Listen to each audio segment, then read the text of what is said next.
Aku, Rania, berdiri di balik pintu kamar dengan dada berdebar kencang. Malam itu, rumah besar yang biasanya dipenuhi tawa kini terasa begitu sunyi. Seakan menyimpan rahasia yang tak ingin terbongkar. Lampu ruang tamu masih menyala redup dan hanya ada suara dentik jam dinding yang beradu dengan bisikan samar dari arah ruang tengah. Di balik celah pintu, aku mendengar suara lirih ayah tiriku, Arfan, berbicara dengan nada yang asing di telingaku. Nada yang tak pernah aku dengar sebelumnya. Bukan nada seorang ayah yang lembut menegurku ketika aku malas belajar. Bukan nada hangat seorang kepala keluarga. Melainkan suara penuh resah bercampur rindu yang tidak seharusnya ada. "Kenapa kamu datang malam-malam begini, Lira? Nanti Rania atau ibumu curiga." Aku terperangah. Nama itu, Lira. Aku tahu betul, Lira adalah sahabat dekat ibuku. Seorang wanita yang selalu menebar senyum manis setiap kali bertamu ke rumah. Ia sering datang membawa buah tangan, terkadang roti hangat dari toko langganan, terkadang hanya sekedar duduk mengobrol sambil menemani ibuku minum teh. Bagiku, Lira adalah seperti bibi kedua.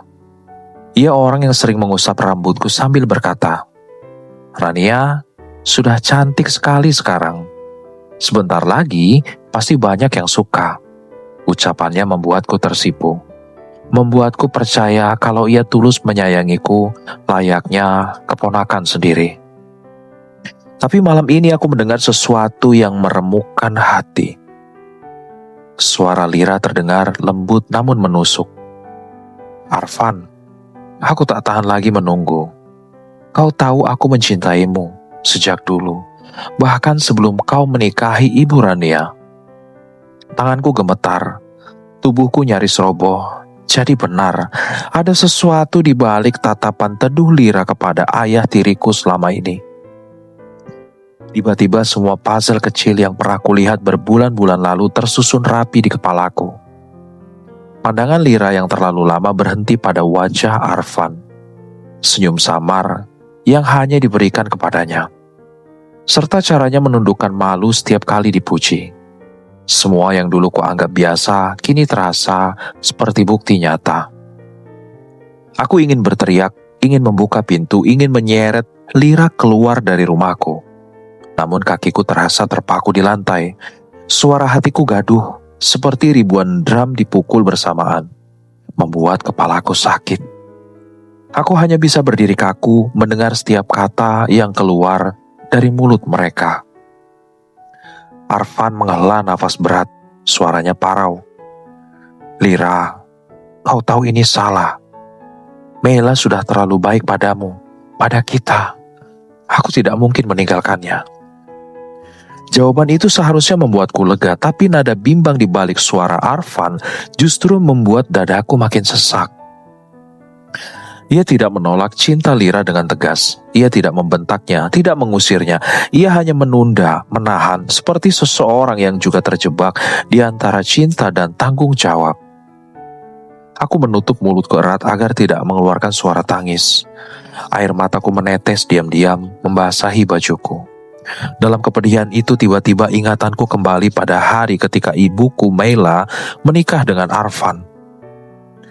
Flashback menyeruak begitu saja. Seakan aku kembali ke masa itu. Aku melihat ibu duduk anggun dengan kebaya putih. Wajahnya bersinar karena kebahagiaan. Arfan berdiri di sampingnya, gagah dengan setelan jas hitam. Semua orang memuji betapa cocoknya mereka, betapa Arfan bisa menjadi sosok ayah yang akan menjaga aku, putri kecil yang sudah lama kehilangan kasih sayang ayah kandung. Saat itu aku merasa bahagia karena setelah bertahun-tahun melihat ibu berjuang sendirian, akhirnya ada seorang pria yang mau mendampingi kami. Aku tersenyum lebar, menggenggam tangan ibu sambil berkata, "Ibu, sekarang kita punya keluarga baru." Tapi siapa sangka kebahagiaan itu hanyalah permukaan. Di baliknya tersimpan godaan yang kini mengancam menghancurkan segalanya. Semua ikatan manis itu kini terasa hambar, berubah jadi kepedihan ketika ku ingat siapa yang menjadi penyebabnya.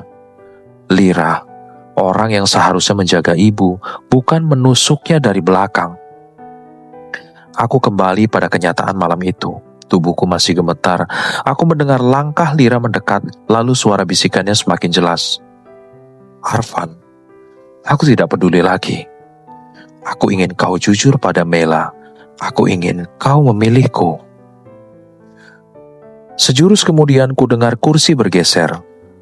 Langkah kaki Arfan menjauh. Jangan paksa aku, Lira. Tidak malam ini. Hening, sunyi yang menyesakkan. Setelah itu hanya ada suara pintu depan yang tertutup pelan. Aku bergegas mundur, masuk ke kamar dengan tergesa, lalu menutup pintu rapat-rapat. Dadaku naik turun, nafasku tersengal seakan aku baru saja berlari jauh. Malam itu aku tergeletak di kasur tanpa daya, tatapanku kosong menembus langit-langit. Rasanya aku sedang berada di pusaran badai, sendirian, tak tahu harus berbuat apa.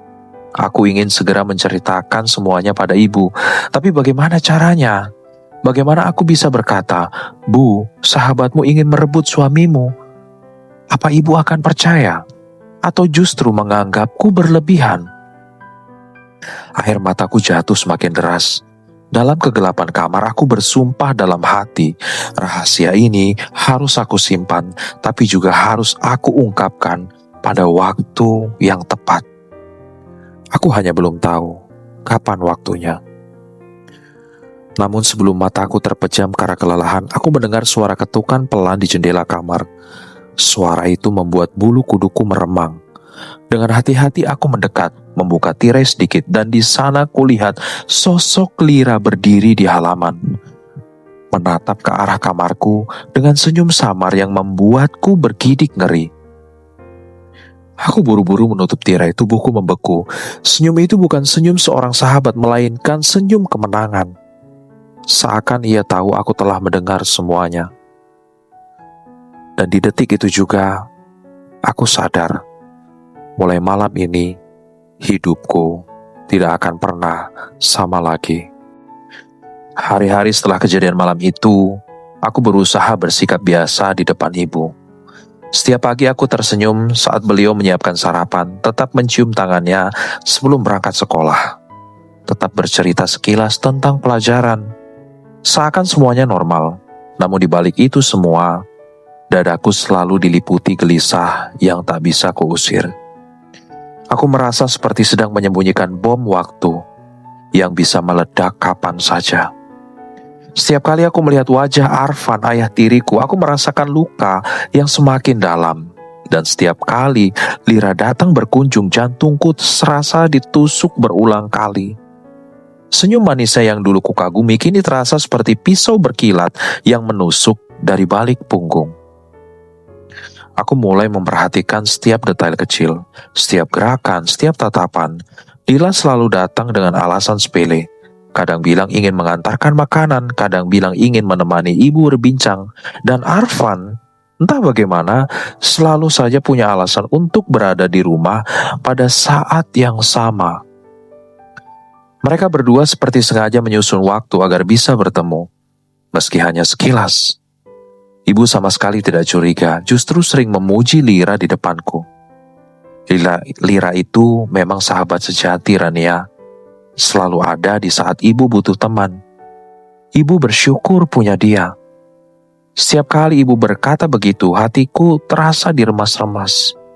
Aku ingin berteriak, ingin membuka semua kenyataan yang ku tahu, tapi aku hanya menunduk, menelan pahit dan membiarkan air mata menetes diam-diam di kamar malam harinya.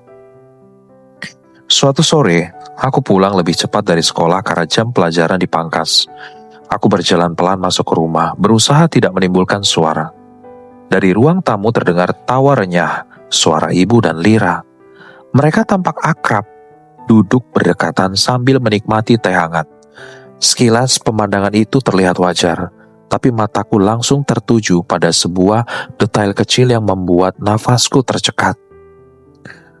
Di pergelangan tangan Lira melingkar sebuah gelang emas berukir halus. Aku mengenali gelang itu dengan sangat jelas, karena itu adalah milik ibu. Gelang yang hanya dipakai ibu pada saat acara khusus. Gelang pemberian nenek sebelum beliau meninggal. Aku menelan ludah. Tubuhku kaku berdiri di balik dinding. Bagaimana bisa gelang itu ada di tangan Lira? Apa ibu yang memberikannya?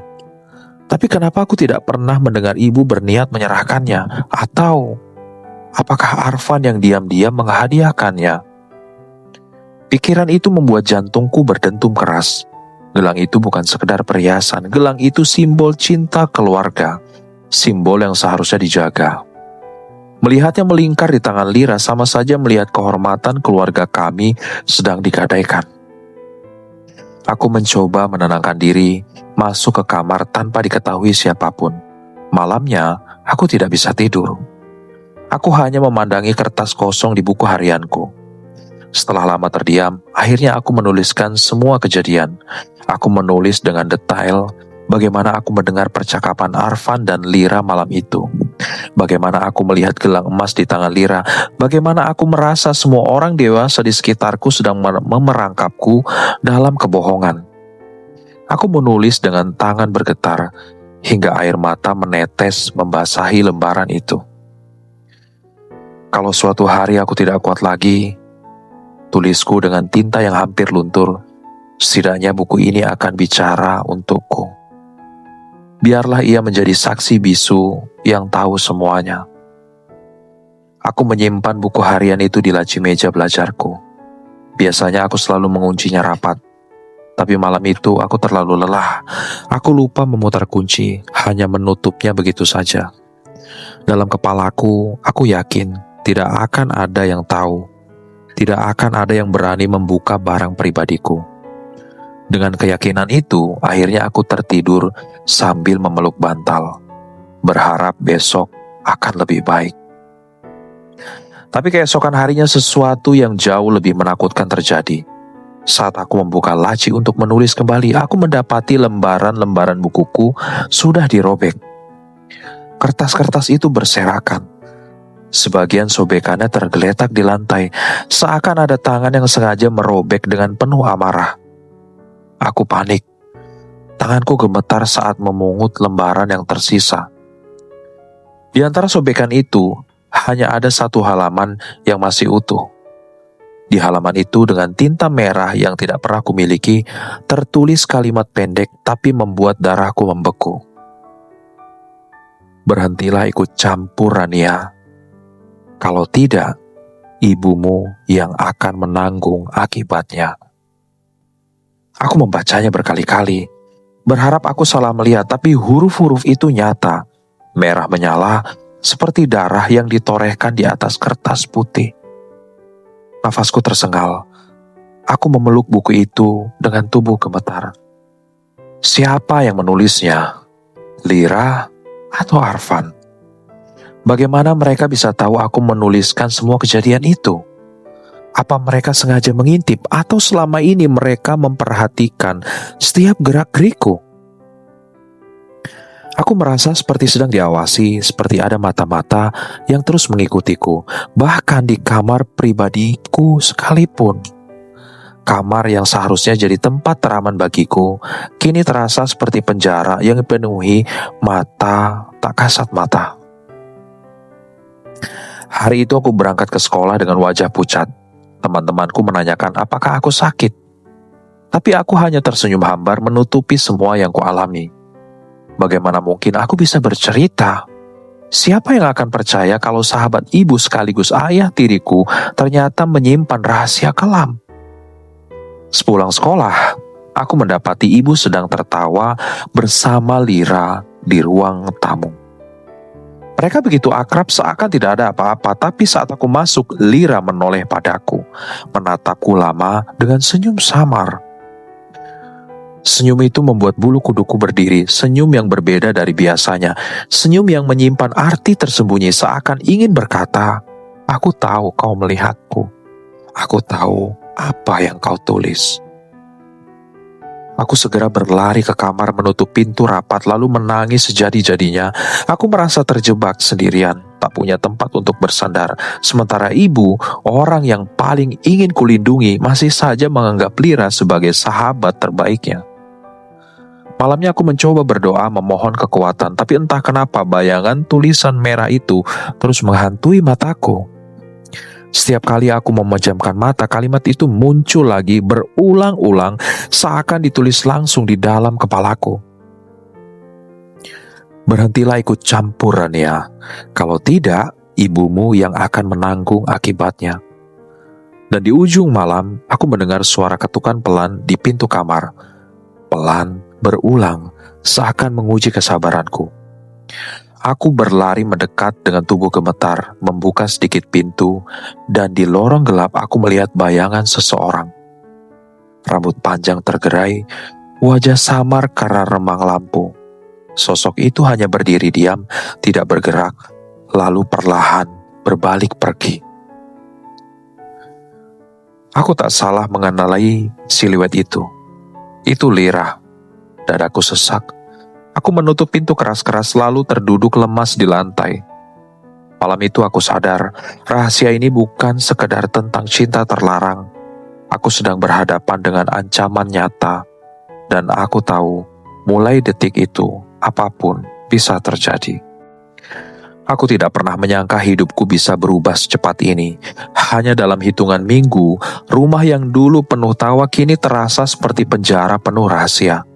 Setiap langkah yang kuambil di dalam rumah ini selalu dibayangi ketakutan. Aku merasa seperti orang asing, bahkan di kamar yang selama ini menjadi tempat paling aman bagiku. Tatapan Arfan yang dulu menenangkan kini membuat bulu kuduku berdiri. Senyum Lira yang dulu manis kini seperti wajah serigala yang menyamar dalam bulu domba. Dan ibu, sosok yang seharusnya menjadi sandaranku, justru membuatku semakin bingung dengan sikapnya yang akhir-akhir ini sering melamun. Malam itu aku memberanikan diri, aku tidak tahan lagi menutup mata ketika semua sudah jelas di depan mataku. Aku tidak bisa pura-pura bodoh. Aku mengetuk pintu kamar. Arfan dengan tangan gemetar. Saat pintu terbuka, ia menatapku dengan mata penuh tanda tanya, lalu tersenyum samar yang malah membuat jantungku berdegup semakin kencang. Aku menunduk, mencoba menahan air mata, lalu dengan suara bergetar, berkata, "Ayah, jangan hancurkan ibu. Dia terlalu suci untuk disakiti." Arfan terdiam beberapa saat, wajahnya tanpa ekspresi, hanya matanya yang tajam menatapku, seakan sedang menimbang sesuatu. Lalu ia mendekat. Suaranya pelan namun menusuk seperti pisau. "Kau tidak tahu apa-apa, Rania. Kau pikir ibumu benar-benar polos.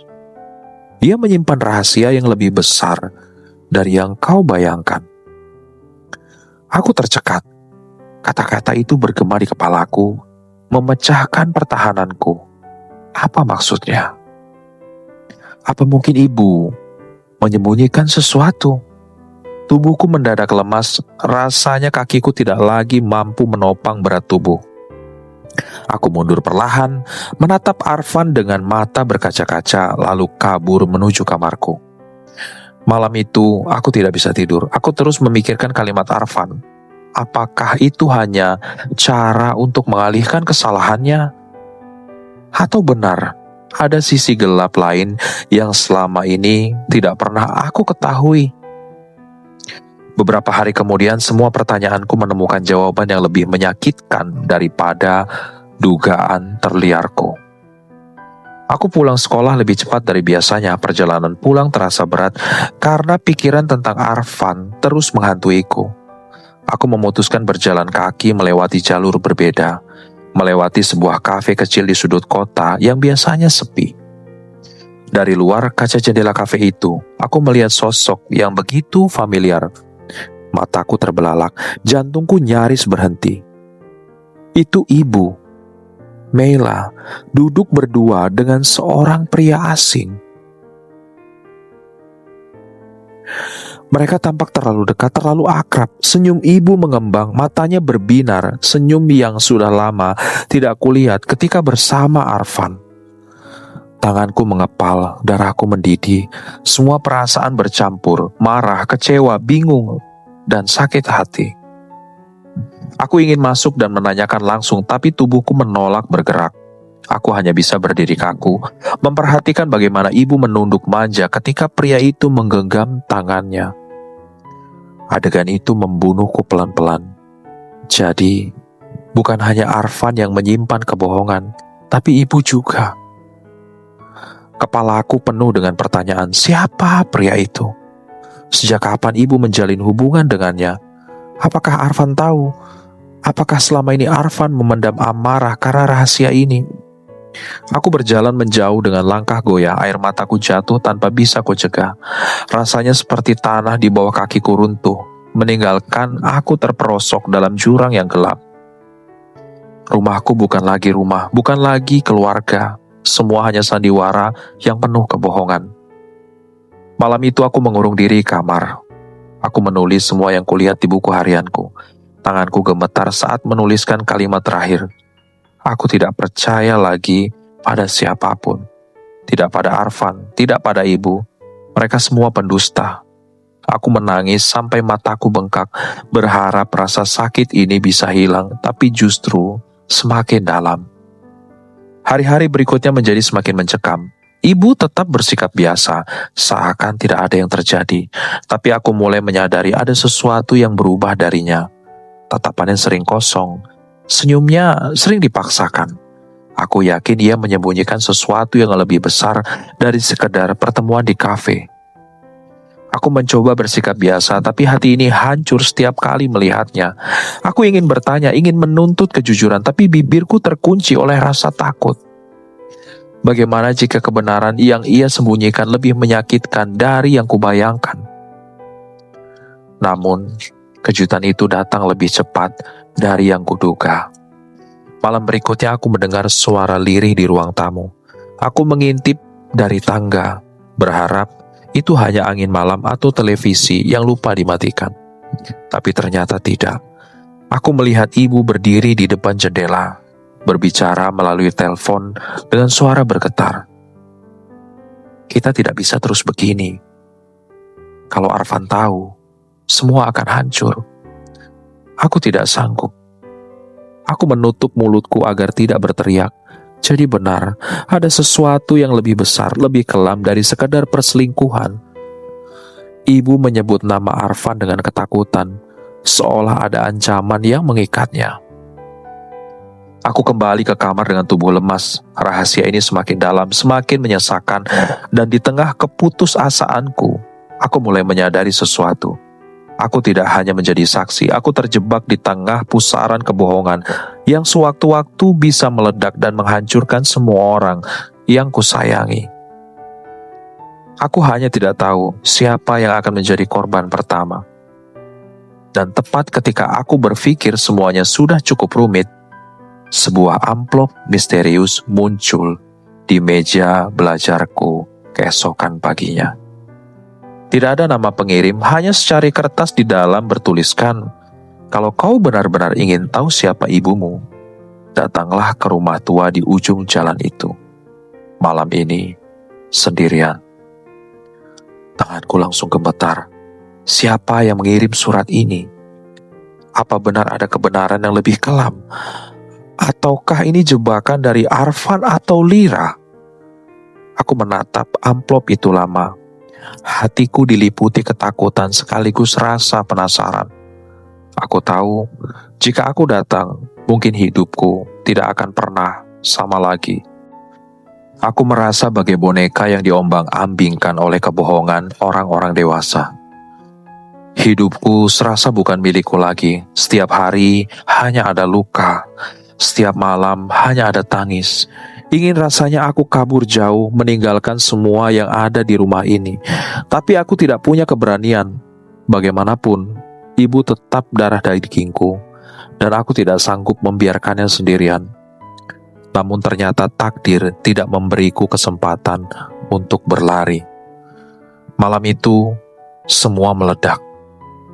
Aku baru saja masuk ke kamar ketika suara bentakan keras terdengar dari ruang tamu. Suara itu membuat darahku berdesir. Dengan langkah cepat, aku turun tangga. Lalu terhenti ketika melihat pemandangan yang membuat tubuhku kaku. Ibu berdiri dengan wajah merah padam. Air mata mengalir deras di pipinya. Di hadapannya, Arfan berdiri dengan wajah menegang. Sementara Lira duduk di sofa dengan ekspresi bersalah bercampur putus asa. Suasana rumah yang biasanya sunyi kini dipenuhi teriakan dan isak tangis. "Apa maksudmu, Arfan?" Ibu berteriak dengan suara pecah. "Selama ini kau mempermainkan aku. Kau tidur dengan sahabatku sendiri." Arfan menunduk, wajahnya muram, seolah tidak bisa menyangkal. Lira mencoba berdiri mendekati ibu, tapi langsung ditolak mentah-mentah. "Jangan sentuh aku, Lira. Aku percaya padamu, aku anggap kau saudara sendiri, tapi ternyata kau pengkhianat." Suara ibu pecah, penuh dengan sakit hati yang terdalam. Lira terisak, tangannya bergetar. "Mela, aku jatuh cinta padanya sejak lama.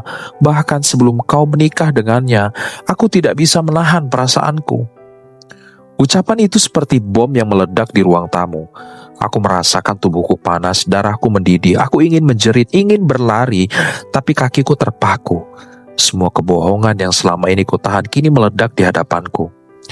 Gelas di meja terhempas jatuh, pecahannya berserakan di lantai. Suara tangisan ibu bercampur dengan teriakan Arfan yang mencoba membela diri dan isak Lira yang terdengar semakin menyayat. Aku tidak tahan lagi. Dengan seluruh tenaga, aku berteriak lantang. "Cukup! Kalian semua egois. Aku lelah hidup dalam kebohongan." Suaraku menggema, memecahkan pertengkaran mereka. Seketika, ruangan menjadi hening. Semua mata kini tertuju padaku. Ibu terhenti menangis, menatapku dengan wajah sembab. Lira memandangku penuh penyesalan, sementara Arfan hanya terdiam dengan kepala tertunduk. Aku berdiri di tengah-tengah mereka, tubuhku gemetar, air mata jatuh deras membasahi pipiku. "Apakah kalian tidak pernah memikirkan aku?" Suaraku pecah. "Aku yang harus menanggung semua rahasia ini. Aku yang harus melihat kepalsuan setiap hari. Aku tidak kuat lagi. Kalian menghancurkan keluargaku." Tangisan ibu semakin keras. Ia jatuh berlutut menutup wajah dengan kedua tangan. Arfan mendekat hendak menyentuh bahunya, tapi ibu menepisnya. "Jangan sentuh aku, kau sudah merenggut segalanya dariku, Arfan."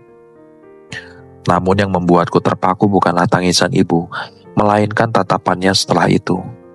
Ia menoleh kepadaku dengan mata sembab penuh luka, lalu berkata dengan suara lirih namun tajam, "Rania, ada satu hal yang harus kau tahu. Sesakit apapun, kau harus mendengarnya malam ini." Aku terdiam, tubuhku kaku, jantungku berdetak tak beraturan. Ibu menghela nafas panjang, seakan mengumpulkan sisa-sisa keberaniannya. Lalu kalimat itu meluncur, menghancurkan seluruh duniaku. "Arfan bukan hanya ayah tirimu.